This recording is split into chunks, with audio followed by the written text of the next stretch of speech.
Ny mety toetry ny andro any an-dranomasina ny zoma 30 jona dia 22 amin'ny ora maraina hatramin'ny sabotsy 4 jona dia 22 amin'ny ora maraina. Azo vahana trano ny alondrano avy atsy mandrevana any amorontsiraka voany sy atsy mandrevana atsy maritsinanany nosy iray manontolo.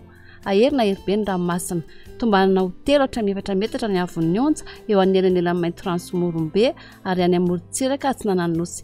Hatratra 4 hatramin'ny 10 metatra kosa ny eo anelan'ny morombe sy tolanaro. Anio 20 jona dia 22 hatramin'ny 40 jona dia 22 maraina ny eo anelan'elan'ny mainty rano sy tolanaro. Ary manomboka anio 20 jona dia 22 alina kosa ny eo anelan'elan'ny tolanaro sy manoro ary hitatra tsikelikely mianavaratra manomboka ny 13 jona dia 20 miatra ny fampitandremana amin'ny loko mena ny eo anelan'elan'ny mainty rano sy tolanaro ary manomboka io tolanaro hatrany manoro ary fampitandremana loko mavo kosa ny eo anelan'elan'ny manoro sy ny tanjona pomba omby.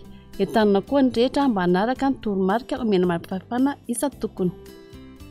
Ho an'ny morontsiraka atsinanana tanjony pomba omby hatrany amin'ny tanjona angotsy anorana mahalana avy atsy masinana nandrivotra ka ho 30 km isan'ora hatratra dia 10 km isan'ora indraindray any amin'ny tendrony avaratra. Anonjabe na herin-dranomasina avon'ny onja 2 hatramin'ny 3 metatra isy alondrano avy atsy matsinanana. Tanjona angotsy hatramin'ny manoro anorana tandrivon-drahona vitsy avy atsy mindrivotra ka ho 10 hatramin'ny 20 km isan'ora hatratra 30 km isan'ora indraindray. Anonjabe na herin-dranomasina avon'ny onja anodidina 2 metatra hatratra 5 metatra indraindray noho ny alondrano avy atsinanana. Manoro hatrany tolanaro andrano amin'ny tokotoko avy atsy ka ho 20 hatramin'ny 20 km isan'ora. Anonjabe na herin-dranomasina avon'ny onja 2 hatramin'ny 3 metatra. Tolanaro hatrany amin'ny tanjona vohimena andrahona vitsy avy atsy mindrivotra ka ho 20 hatramin'ny 30 km isan'ora hatratra 40 km isan'ora rehefa manalavitra morontsiraka. Aherin-dranomasina aheribe indraindray avon'ny onja 5 hatramin'ny 3 metatra hatratra 3 hatramin'ny 4 metatra indraindray noho ny alondrano vaventy avy atsy mandrevana. Ho an'ny morontsiraka andrevana tanjona vohimena hatrany amin'ny tanjona kabo andrahona mahalana avy atsy mindrivotra ka ho 20 hatramin'ny 30 km isan'ora hatratra 40 km isan'ora indraindray. Aherina heribe ny ranomasina avon'ny onja 3 hatramin'ny 10 metatra isy alondrano vaventy avy atsy andrevana.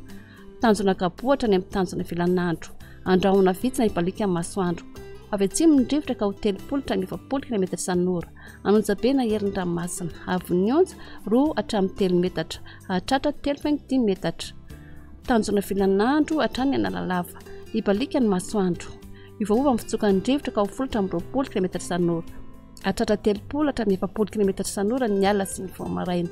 Adiny mpanonja nanonjabe ny ranomasina avon'ny onja 1 hatramin'ny 5 metatra analalava hatrany amin'ny tanjona pomba omby andorona tandrivon-drahona manakaiky anosy be andramina amin'ny sitokotoko na hibalika ny masoandro ny akafa avy atsy masana nandrivotra manakaiky ny tanjona pomba omby. Ivaova kosa ny anakafa ka ho 10 hatramin'ny 20 km isan'ora otonona diny mpanonja ny ranomasina avon'ny onja 3 hatramin'ny 2 metatra.